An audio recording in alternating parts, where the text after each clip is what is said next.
I'm Laura Lee Gulledge, and this is my first Facebook Live video ever!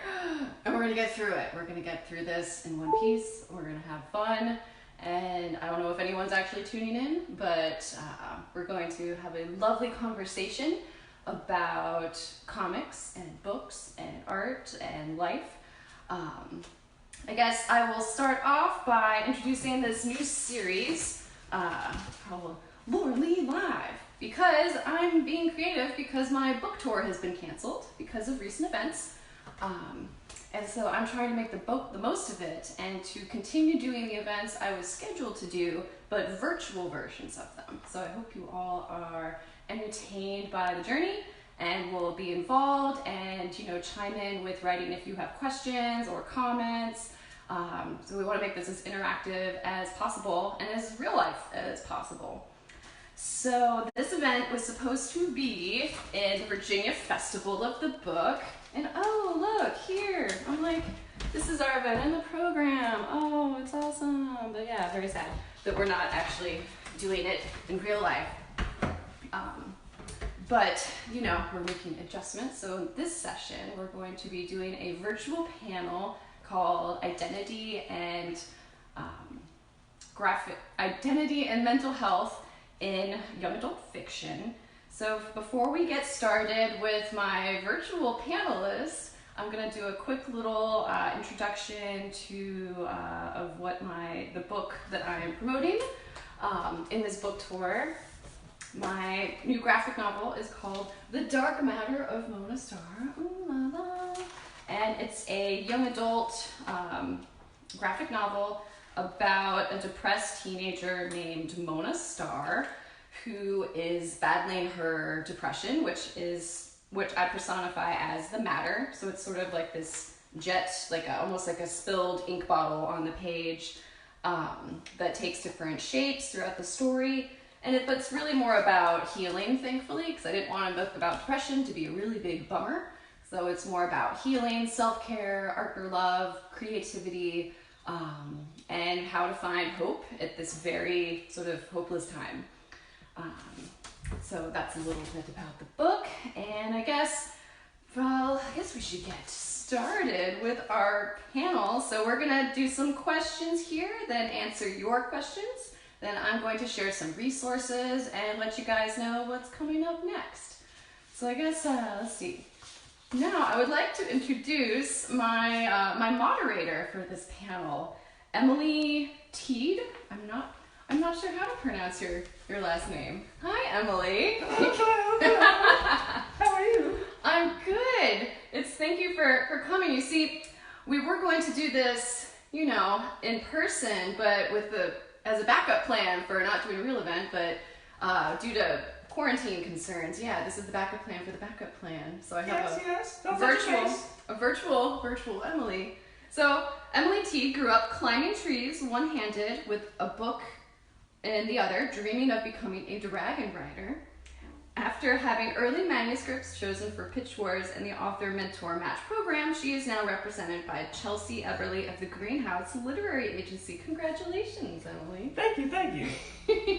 Let me give you a proper introduction. Oh, yes. Laura Lee Gulledge, author of The Dark Matter of Mona Starr, is the Eisner Award-nominated author of YA graphic novels Will and Wit and Page by Page, as well as the interactive book sketchbook Dares 24 Ways to Draw Out Your Inner Artist. She is also a teaching artist, comics journalist, music librettist, and proponent of artnerlove. She is based in the wonderful Charlottesville. Oh, wow. Thank you so much for that wonderful introduction. That was really cool. Yes, I'm making this silly. Well, I guess we'll get into, let's get into some questions, and we'll see what questions you all might have. So, a big part of adolescence is growing awareness of a larger world, and one's place in community, society, and beyond. How do you think this plays into your main character's feelings and perspective on their own identity? I'm serious. I think Mona, I feel like this is a really sort of it's a really challenging time to be a young person, and my heart goes out to young people in particular, with how to grow up and figure out who you are at this time that's both confusing with so many messages telling you who you are, but also just the shifting state of the world, and like, yeah, how do you fit yourself into a world on fire? So I guess, man, I'm getting off on a tangent now. I guess the, what was it? The main character's feelings and perspective on their identity. I guess I wanted to create a character that I would want to see represented, because I feel like as storytellers, all we can do is create the stories that represent us, that we don't see being reflected. So for me, it means like characters who have an active inner world, and maybe on the outside, it's harder for us to connect to other people. And modeling ways of how we can come out of our shell, you know, like through Mona, it's like through action, and through creativity, because those are things that always help me sort of find a way to connect with the world bigger than me, than just my school. But even to, you know, I try to model in her story, like how to come out of your shell by partnering with people at your school, you know, and then maybe next level could be like the community. So I guess I want to model for young people that if you don't that there are ways for you to click into this bigger picture, and if anything that, I don't know, that really we're sort of reinventing this stuff right now. So if you don't see yourself represented, then you need to fill in the void and tell your story for people like you, who maybe voices are not already being out there amplified. If that answers your question. Oh, that does perfectly. You did wonderful. I thank you. As an introvert, I also understand exactly what you're talking about. Wow. Well, making work that's based on personal experiences, how do you decide what to share publicly versus what should stay private? I think my main job is to be vulnerable. So I do think that requires a lot of transparency, a lot of revealing stuff that does feel scary to open up about. And I do use that as sort of a guide, like a guideline to help me know what to tell stories about. So it's like, oh, what's the one thing I don't want to talk about? Oh, depression. Let's make a story about that. So normally it's actually the things that I feel like are too private that challenge myself to, okay, how can we make this accessible for everybody so that other people can relate to a specific situation that happened to me I'll strip away the specific situation and boil it down to like, well, what is this really about? So it's sort of my way of walking the line of public and private. So I can talk about things that are very private, but if I use it representing like a metaphor, then it's a way to let people in and share in it, but it doesn't make me feel like I'm violating my privacy. Amazing. Oh, thank you. So are you facing your fears? Yes, facing our fears. Did you struggle with mental health as a young person? Well, you're still young. Silly question. Why target young people with this topic? When I was in high school, I was definitely an anxious sort of weirdo. I've always had obsessive tendencies. I was always very like introverted and shy and weird and very sensitive. But I didn't get really depressed in high school. It was when I got to college that's when I got slammed with depression. Because that's when I was really, you have to figure out where you fit into the world. It's like, that's when it's sort of some bigger things inside of me started to percolate to the surface of who am I and what do I want and where do I fit into the world. So I guess it was more like, starting in college, since then I've had like bouts of depression. But thankfully as a young person, I had found my tribes of other weirdos. So I was in orchestra and in marching band and I was in Girl Scouts. So I had groups where I had support and felt community. So thankfully I didn't struggle as bad in high school, but also I was the 90s and it was a simpler time. It was before all the social media. So it was a little easier to manage anxiety at that time. yeah, that's why I like working with young people now, because I feel like I have some coping skills that I had to develop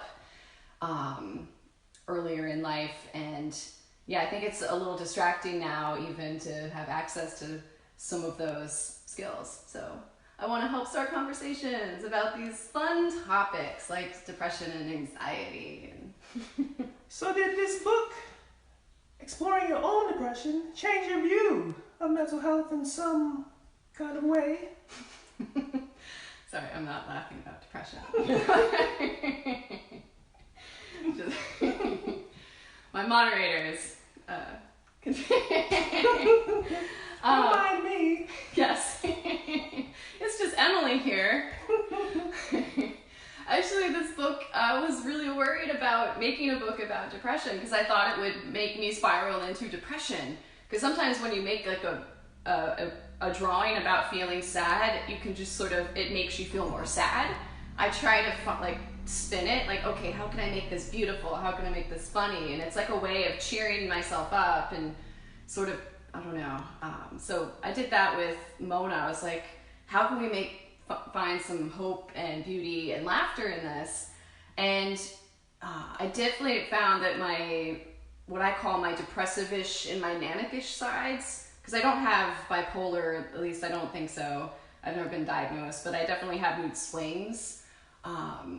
And I feel like they definitely got aggravated working on this book, but also working on a book in general is really taxing on your mental health to be, isolated and working for months and months, talking to imaginary people. But I found that the thing that I learned the most was that making a story about my depressive side, it actually made me realize that my manic-ish side was actually a really big issue that I had never labeled as a problem, because that's the side of me that everybody loves. Like the side of me that like is sort of like the public speaking side, or the side that like it's all amped up to like go to a Comic-Con. The one that gets overstimulated and maybe will overextend myself, and then I'm sort of like drawing till midnight and you can't sleep. Like sort of, I realized that side of me is more my problem zone, because when I get depressed, it's normally like a backswing. A lot of times it's because I've like pushed myself too far in one direction. I've almost like exhausted myself. And so, but sometimes, you get depressed just because life events happen, like book tours get canceled. And so it's not always that, the more excited state. But but I was surprised that was one of my takeaways from making a book about depression, was that it had me thinking more about my overexcited side. And so now I pay much more attention to it. So, yeah. And also realizing that nothing is one size fits all in this discussion. And so I'm not an expert. No one's I'm not a mental health care professional. It took me a while to accept that I can talk about this stuff, and it's okay, it's my experience.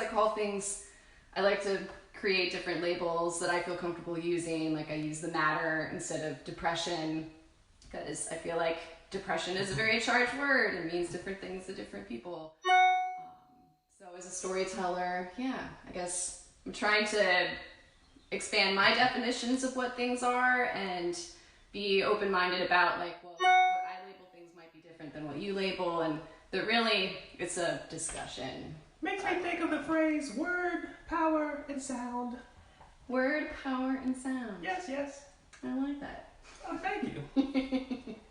What helps you stay healthy and balanced as a sensitive creative? Well, I have a self-care plan. I feel like in all of my videos in this book tour, I'm going to be talking about the self-care plan, because it's in the back of Mona. Like, this is how serious. Here, I'm going to get a little closer.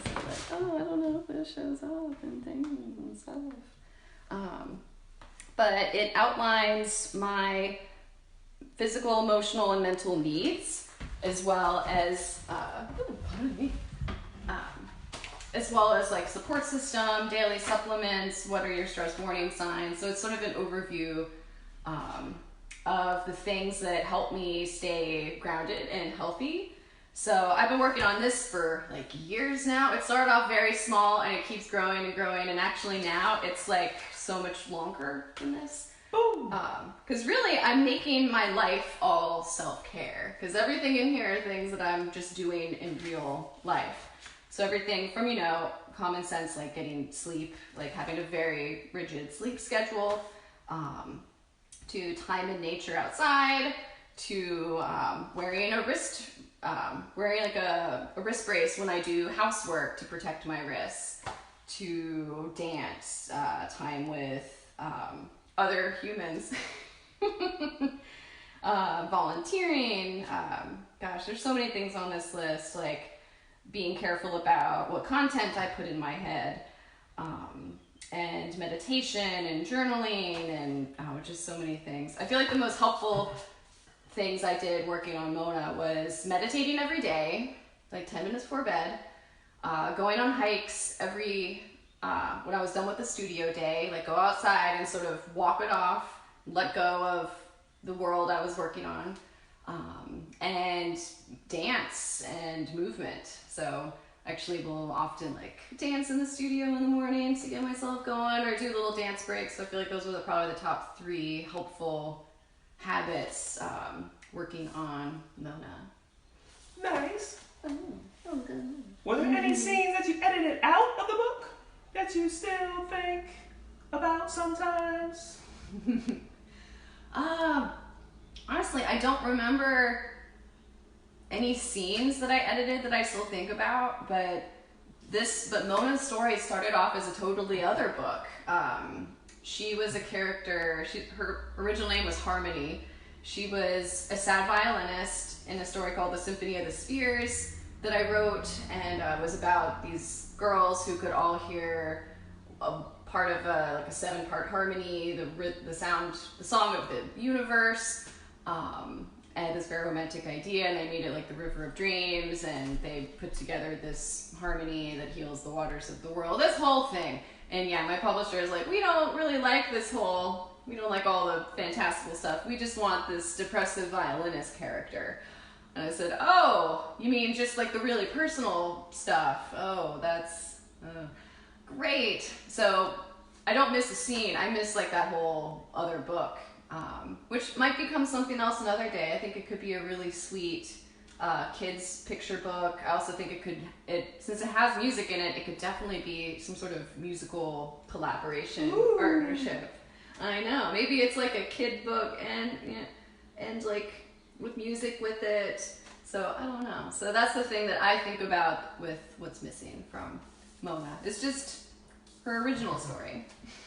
Speaking of other works, what's a work of art that impacted you, especially if it impacted you as a young adult? And what do you think about it made such an impression? Let's see. Well, I grew up without graphic novels, so there weren't like graphic novels to inspire me. I was definitely into, of course, like Disney animation, which is partly why my style is a little dipped in Disney. I feel like a lot of kids, I went through a Disney animator dream phase.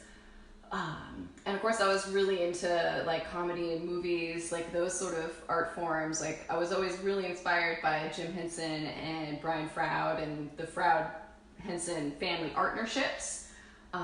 Growing up, those definitely made a huge impact on me when thinking about world building and collaboration and creating things you've never seen before. And then artistically, I was really into fine art. I guess the visual artist that really impacted me was, of course, Frida Kahlo, because she's a patron saint for all of us artists. Just her use of metaphor. I feel like her and Renee Magritte, how they both played with metaphor and sort of the representation of showing multiple things at the same time, like different juxtapositions where my brain sort of had trouble, like I loved that. But also artists like, like Edward Hopper and Sandy Scogland, who was an installation artist, they both really made me think more about like composition and a space and like a frame of a story. And then like traditional artists from like Caravaggio to Hieronymus Bosch, like I feel like I picked up a lot of visual storytelling lessons from them. I'm a big art history nerd, so I could go down the rabbit hole of fine art. But I guess maybe of all of them, I feel like maybe Magritte, like, made me think more about how the potential to present and represent reality in a way that makes your brain go ping. Ping! Ping! So what's the last book you read that you would eagerly recommend to your readers? Oh, sorry, you got a hair in your face. Oh, hey, don't touch your face. Oh gosh. Sanitizer. Oh, your hands are clean, so I'm just kidding. It's hard to take you seriously. Your face is a little hard to read. Don't mind me. Let's see. Wait, what was it? The last book you read. The last book I read that I recommend. I guess the last graphic novel I got from the library was. I've actually had had trouble focusing on books lately because everything's been nutty. But the last book that like really sucked me in was Lighter Than My Shadow, the Katie Green epic graphic novel. I got it at the library, so if you can get to a library, they might have it in the YA section. But it's a massive graphic novel about her experience with eating disorders and body image. I can't pull the word. Where you have like the different version of what you are than what you actually look like. I forget what that's called. Someone knows what that is. I feel like I should know what that is. But it's a beautiful book. It's drawn gorgeously, and she draws about her mental illness the same way I draw about the dark matter. So it was really sort of eerie to see someone else. I waited until I was done drawing my book before I read it because I knew that it would be a little similar.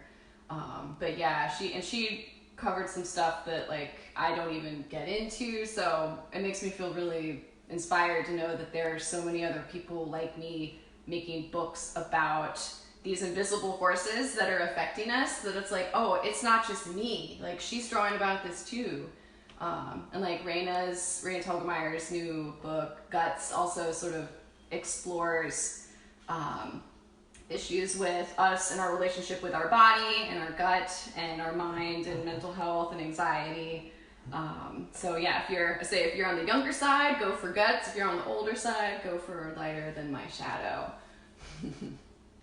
Nice. Well, if you could spend a day with your main character, would you?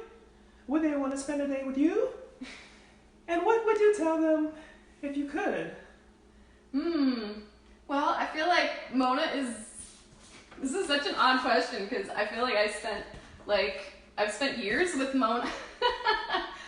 Because she's visually based on me in high school more than the other characters. And she's like the most me of all of them. So I feel like hanging out with her is just like hanging out with a younger part of me.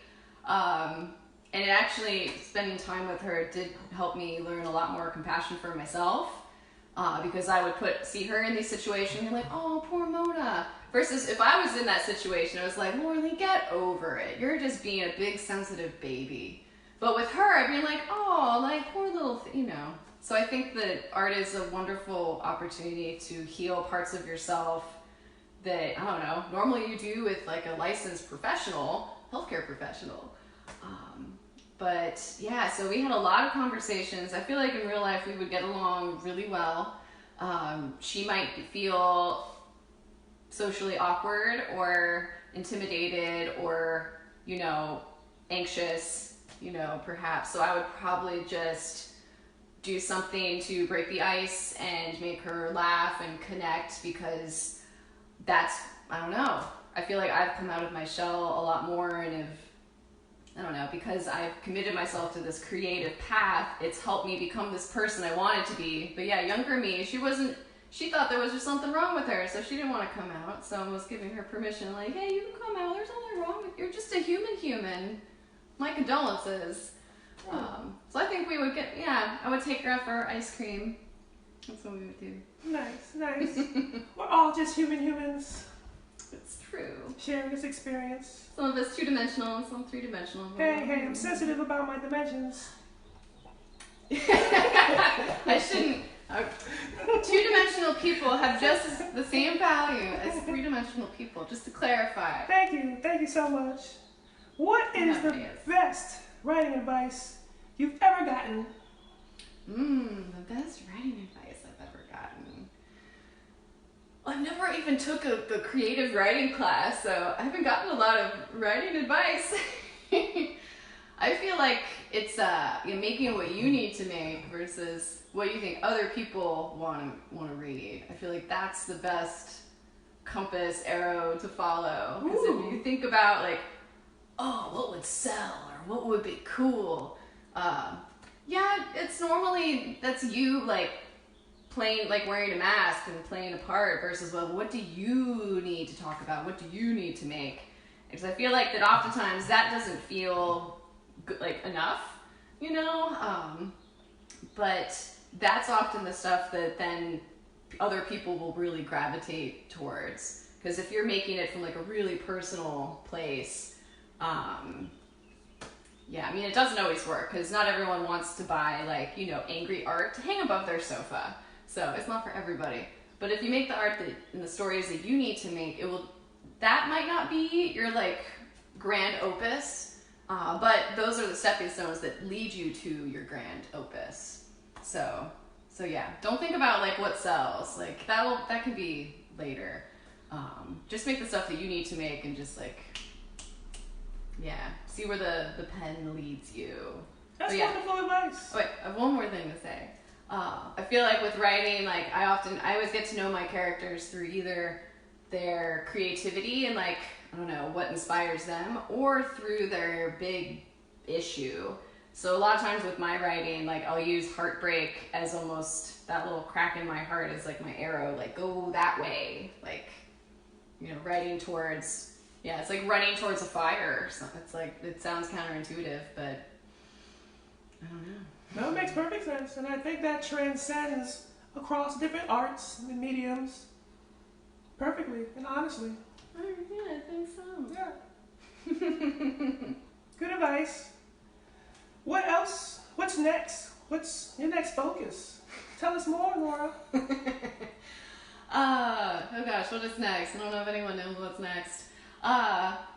Well, right now I am reshuffling everything in my life to do this book tour virtually to try to give Mona a proper introduction into the world and connect with audience. It's so rare that to have like a book come out, it's especially when you make graphic novels, because a lot of graphic novels, it takes people like years or a decade. So my priority right now is definitely to amplify her, but I guess in the studio I'm working on a book pitch with my Artner, Lauren Larkin, my primary Artner. So yeah, the book we've been working on is about partnership and collaboration. So the model for like healthy partnerships, how like different also things we can do together, different types of collaboration that maybe you don't even realize is collaboration, because it's not just like two artists, I don't know, like making I don't know what you picture when you think of collaboration, but I think of like two people making one thing. I can take a lot of different shapes, because it's really just about a container for shared experiences and a way to connect. It's also, I think it's a sort of book that past tense me would find handy, because as someone who can be sort of withdrawn and isolated and anxious, doing things together is how I connect. So I'm excited about that. And I have a bunch of new street art to put out. I've been waiting, but yeah, timing has not been great. So there's a whole flurry of street art that's coming soon. And yeah, so I guess those are the creative projects in the works right now during this, you know, this zany time. Yes. I've enjoyed partnering with you today. Oh, me too. Thank you for being flexible. Flexibility is one of the tenets of partnership. You know, adapting to change and being accommodating and of meeting different fluctuating needs. So yeah, thank you, Emily, for being thank you, Laura, for having partner on this. You're so silly. Yes, and I'd also like to thank my other Artner Jawara King here for being a co-producer on this video. You can, yes, he's also known as Emily. And if Emily, if you're watching, I hope you don't mind us using your face. Thanks, Emily. Manly voice. Okay, well, I think next. Well, I think that wraps up the questions I have for you. Oh, yes, yes. Let's see what questions the guests have. Okay, I guess, well, my Artner goes and pulls up questions. I'm going to share a few resources with you guys about this topic. So, first of all, I wanted to share that if you are in need of some activities to help express yourself at this time, where people have a lot more time and energy to devote to creative projects, my last book, Sketchbook Dares, not to shamelessly plug myself, but also I have a really big box of them in my house so I can like mail them out. But it is my interactive sketchbook, so it's full of different drawing activities and prompts based on my, oh yeah, blank pages. I should have brought my copy because it is full of drawings. But it's everything from drawing realistically to drawing emotions to drawing stuff from your imagination to doing self-portraits to learning how to overcome sort of common obstacles. I designed it as a 3-month curriculum if you did a prompt each week.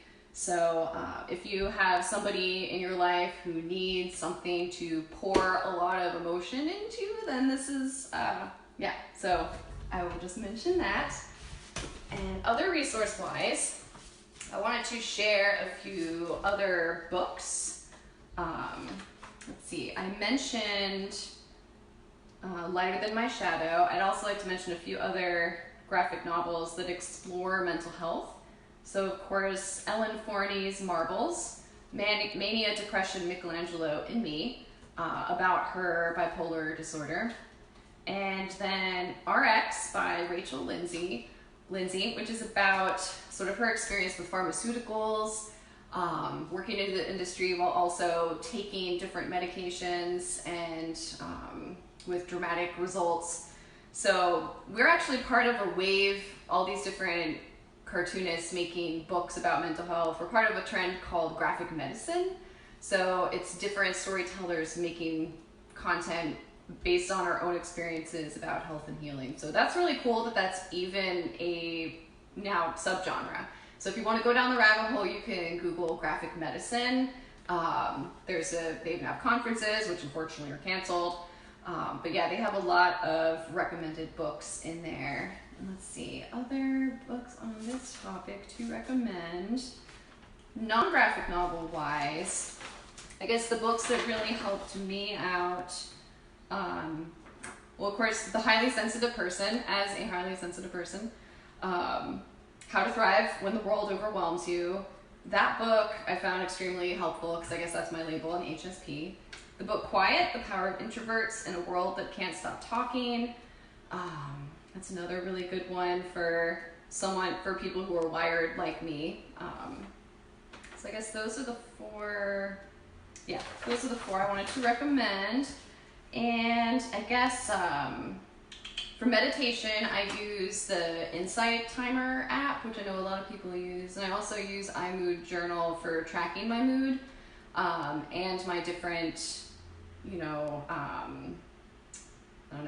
emotions and stimuli to help me understand my own patterns. So I guess those are the resources I wanted to pass along. And if you wanted to find Sketchbook Dares or pre-order my book, my website is whoislauralee.com. Okay, do we have any questions? Yes, we do have one question. We have one question. What is your favorite self-care practice daily? My favorite daily self-care practice. Let's see, well, I already mentioned nature, meditation, and dance. gosh, there's so many. One thing I always do in the morning, it's a Dalai Lama prayer, but I used to say it when I would take my cat on walks, but now I don't take him on walks because he's been a bad boy. So now a lot of times in the morning, like, I'll just make sure I get outside, because sometimes you stay inside and you like don't leave the house at all if you work from home. So I'll make myself go outside and look at the sky and the trees and just run through this simple prayer. Sometimes I sing it as a song. It's waking up this morning, I smile. I have 24 hours to live. I vow to live them deeply and look on all beings with eyes of compassion. So that's my thing. Like, I have to say that every morning and engage with the world bigger than me before I go down in the rabbit hole at my desk. Yeah, so that's, but I have a lot of rituals. I have a lot of things like that. Oh, is there another question? Some comments, a lot of comments. Oh no. Chris Bowmaster says, fun and informative, thank you. Thanks, Crystal. Lauren Larkin says, Artner heals. Yes, Artnerine. And she also says you're incredible. Larkin. Larkin is my sweet primary Artner. All Artners. A round of applause. Very cool. Thank you all for watching. Ooh, let me tell you about what's next before I sign off. Dun dun dun. Yes, with just to mention that I'm accepting pre-orders for Mona. It's in hardcover and paperback. Ooh la la. And I'll be sending, I'm only going to be going to the post office on limited occasions because of the recent crisis, but I can accept 10 more pre-orders for paperback and 10 more for hardcover that I will send out next Friday. And this batch of pre-orders, you will get a raffle ticket in the mail. I'm going to be pulling special prizes at the virtual book launch party. And you'll also get some other surprises. And let's see, my next video is going to be at 2 o'clock. We're going to be talking with Tasha, the librarian, about graphic novels, so getting more into like the comic book format and all of that. So that's going to be 2 o'clock here on Facebook Live. And if you enjoyed this video, please consider sharing or passing along to somebody else in your life or the world. And yeah, I hope that you guys all stay safe and kind and healthy and well and find practices that help you stay grounded at this really unstable time. And please reach out and connect with me. And thank you again, Jawara King, for being a really good Artner on this with me. And thank you all for watching.